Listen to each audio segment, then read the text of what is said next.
10 tanda-tanda kiamat besar yang disebutkan oleh Nabi SAW. Kata beliau, amblasnya bumi di belahan timur yang pertama, terjadi gempa besar.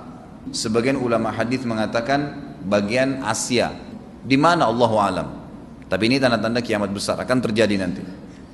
Kemudian terjadi lagi longsor bumi di belahan barat. Sisi barat bumi kita tahu wilayah Afrika dan seterusnya. Kemudian amblasnya bumi di Jazirah Arab.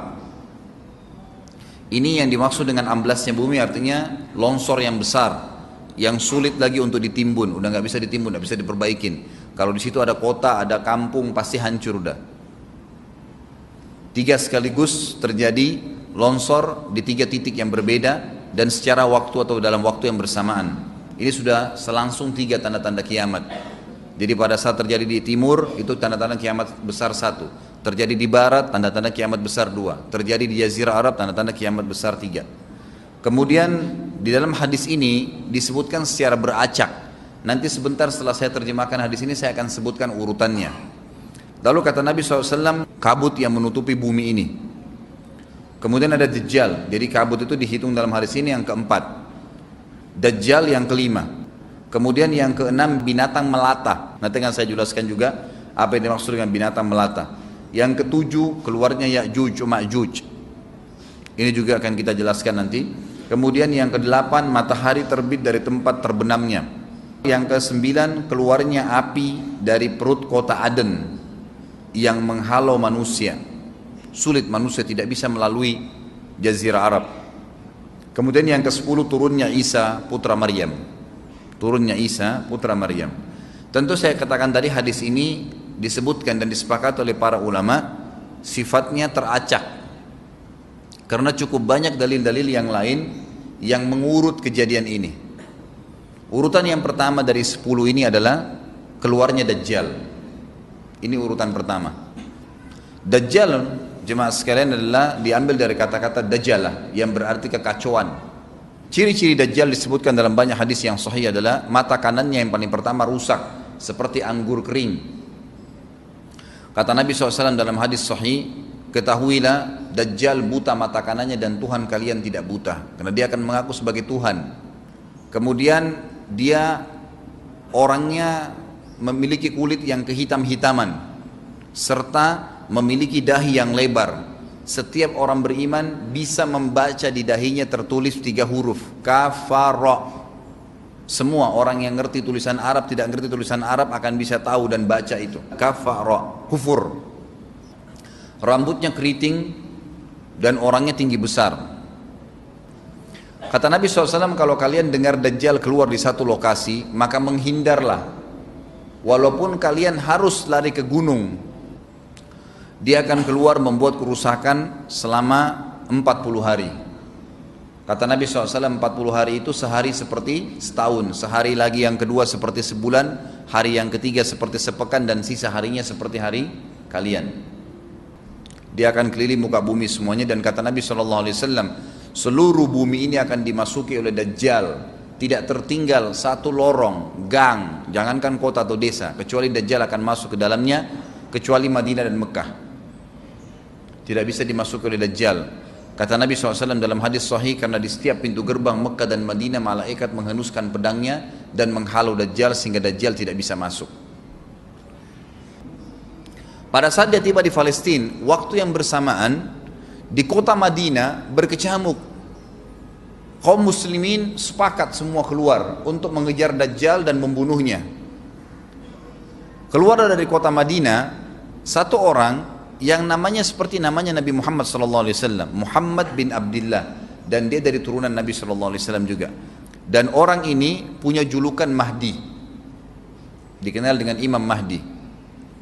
Inilah tanda-tanda kiamat yang kedua. Pada saat dia tiba di Mekah, dibaiatlah oleh banyak kaum muslimin, tidak disebutkan jumlah pasukannya, maka terbentuklah pasukan jihad yang mengejar Dajjal menuju ke Palestina. Lalu keluar tanda-tanda kiamat 3, langsung berentetan semua. Tanda-tanda kiamat besar yang ketiga adalah pada saat pasukan Imam Mahdi dengan pasukan jihad itu tiba di Darul Baydha namanya. Hadis menyebutkan di menara itulah, di masjid itulah Imam Mahdi mampir sholat asar bersama pasukannya. Dikatakan Isa alaihissalam akan turun sambil memegang kedua sayapnya malaikat, dan dari rambutnya yang basah meneteskan air. Maka dia pun turun, lalu kemudian dia masuk, dan orang-orang pada saat itu mengenalnya kalau dia adalah Isa, dan mereka sudah tahu ini masanya keluarnya Dajjal, ini Mahdi sudah ada, mereka tahu akan turun Isa, sudah ada informasi seperti saya sampaikan ke Bapak Ibu sekarang, itu mungkin muslimin di zaman itu sudah tahu semua. Sholatlah mereka, kemudian mereka menuju ke Palestina. Ringkas cerita adalah Nabi Isa alaihissalam akhirnya tiba dengan pasukan mujahidin di depan pintu gerbang Babulut. Dajjal mengatakan, bukakan pintu gerbang, mereka tidak akan mampu melawan kita karena pasukannya mereka banyak memang. Maka Dajjal dengan sombongnya menunggu di depan pintu gerbang. Pada saat dibuka, Dajjal kaget melihat ada Isa alaihissalam. Dan pada saat itu kata Nabi SAW, Dajjal faham kalau sudah tiba ajalnya. Begitu melihat Isa alaihissalam, dia lari dan badannya sambil meleleh di depan para pengikutnya. Pada saat Dajjal mati, pengikutnya pada ketakutan semua. Mereka anggap Dajjal Tuhan, mereka anggap Dajjal orang yang perkasa lah, orang yang kebal lah, beragam macam kelebihan. Mereka kaget pada saat mati. Maka bertebaranlah mereka dan akhirnya mereka sembunyi di bawah pohon dan di atas batu. Kemudian batu dan pohon akan memberikan penjelasan, hai muslim ini Yahudi, bunuhlah. Maka dibunuhlah pada saat itu mereka. Lalu Nabi Isa alaihissalam memimpin di muka bumi, dan kata Nabi SAW, pada saat itu Islam, agama Islam yang dibawa oleh Nabi SAW akan masuk ke semua rumah di muka bumi, gak tersisa. Satu dunia ini semuanya Islam. Hadis sahih. Maka Nabi Isa alaihissalam memimpin pada saat itu, disebutkan dalam hadis 40 tahun dengan ketenangan menerapkan hukum Islam. Semuanya beriman kepada Allah subhanahu wa ta'ala dan menjadi muslim. Setelah itu keluar tanda-tanda hari kiamat besar yang keempat, yaitu keluarnya Ya'juj dan Ma'juj. Nabi SAW sebutkan ciri-ciri mereka. Mata mereka sobekannya kecil sehingga mata mereka kelihatan seperti sipit, tapi bola matanya besar. Mereka memiliki rambut yang keriting dan mereka memiliki poster yang umumnya seperti poster manusia. Ada hadis yang berbunyi mereka akan mendatangi sebuah sungai, kalau tidak salah namanya sungai Tibria, airnya banyak mengalir. Kata Nabi SAW, mereka semua minum air sungai itu, dan yang terakhir dari mereka datang sudah nggak dapat air. Artinya air sungainya habis diminum. Bayangin berapa banyak jumlahnya itu. Pada saat itu Nabi SAW mengatakan, Allah berfirman kepada Isa, berkata, wahai Isa, aku akan mengeluarkan hamba-hambaku yang tidak ada seorang pun dari kalian bisa mengalahkannya, termasuk Isa alaihissalam, nggak bisa mengalahkan. Maka selamatkanlah dirimu bersama dengan pengikut-pengikutmu ke gunung Tur namanya. Jadi memang Ya'juj ini ciri khasnya, kata Nabi SAW, mereka memakan apa saja. Jadi bukan seperti manusia normalnya. Mereka membunuh semua yang bukan seperti mereka. Sampai-sampai kata Nabi SAW tidak ada yang bisa mengalahkan mereka, dan jumlah mereka sangat banyak. Salah seorang di antara mereka tahu dia akan mati kalau sudah punya 1000 anak. Kata Nabi SAW dalam hadis Bukhari, kecelakaanlah bagi orang-orang yang ada di Jazirah Arab. Kemungkinan besar makna ini adalah tempat mereka dekat dengan Jazirah Arab. Kata Nabi SAW, kecelakaan bagi orang-orang yang Jazirah Arab karena telah terbuka dari lubangnya Ya'juj Ma'juj sebesar ini. Udah kasih isyarat dengan jari ibu jari sama jari tengahnya. Artinya mereka sudah bisa melihat keluar. Pada saat mereka keluar, maka mereka akan mulai membuat kerusakan. Kata Nabi SAW di dalam hadis sahih riwayat Imam Bukhari, bahwasanya Ya'juj Ma'juj akan membunuh siapapun yang mereka temui. Bahkan pada saat mereka sudah merasa menguasai bumi, mereka melepaskan anak-anak panah mereka ke langit. Lalu Allah menurunkan anak-anak panah mereka sebagai fitnah dipenuhi dengan darah. Maka mereka berkata, kami telah membunuh semua yang ada di bumi dan semua yang ada di langit. Kata Nabi SAW, Allah lalu mengizinkan Isa untuk berdoa kepada Allah agar memusnahkan mereka. Maka Isa alaihissalam pun akhirnya berdoa, meminta kepada Allah subhanahu wa ta'ala agar mereka semua dimusnahkan. Maka pada saat itu pun Allah subhanahu wa ta'ala menurunkan kepada mereka hama. Sebagian hadis menyebutkan serangga kecil seperti cacing, banyak sekali yang menimpa tubuh-tubuh mereka. Setiap orang satu.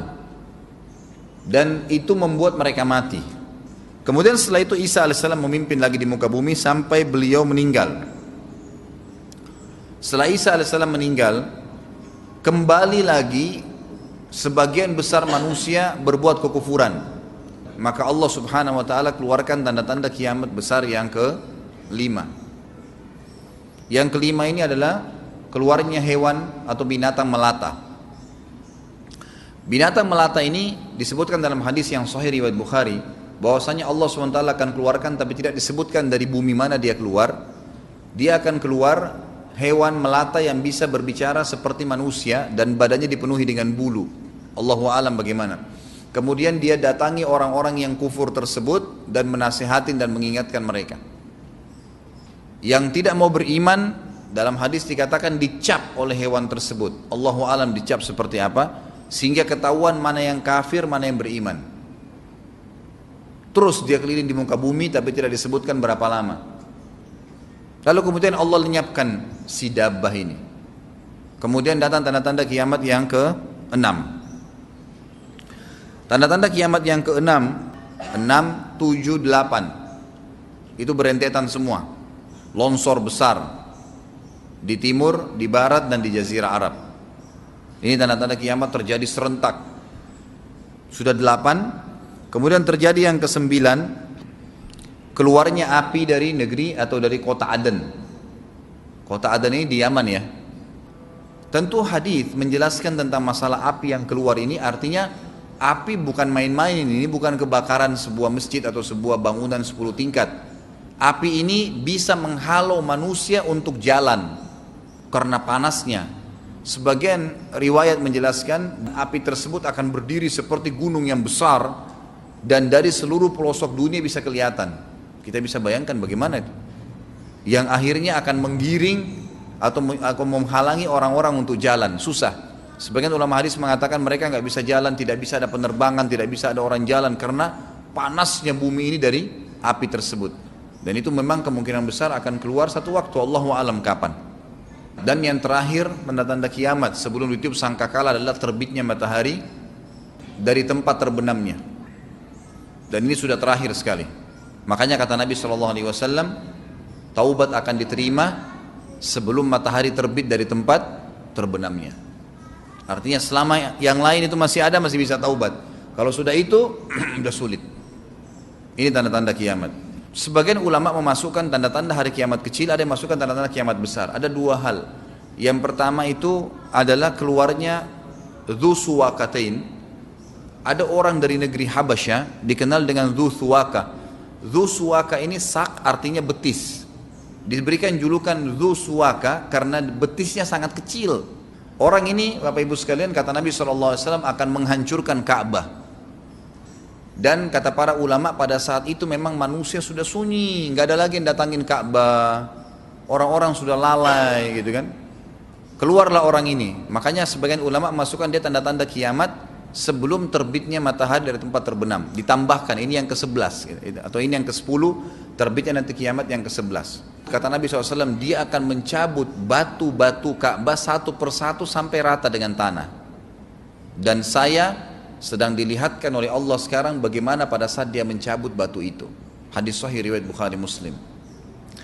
Yang terakhir, yang kedua, yang berhubungan juga dengan tanda-tanda kiamat, ada yang memasukkan kiamat kecil, tapi ini lebih dekat dengan kiamat besar. Orang yang terakhir meninggal itu adalah orang dari asli suku Madinah yang sedang mengembala kambing. Kata Nabi SAW, orang yang terakhir meninggal dari kalian kalangan manusia, semua orang sudah mati tinggal dia sendiri, tapi dia nggak tahu.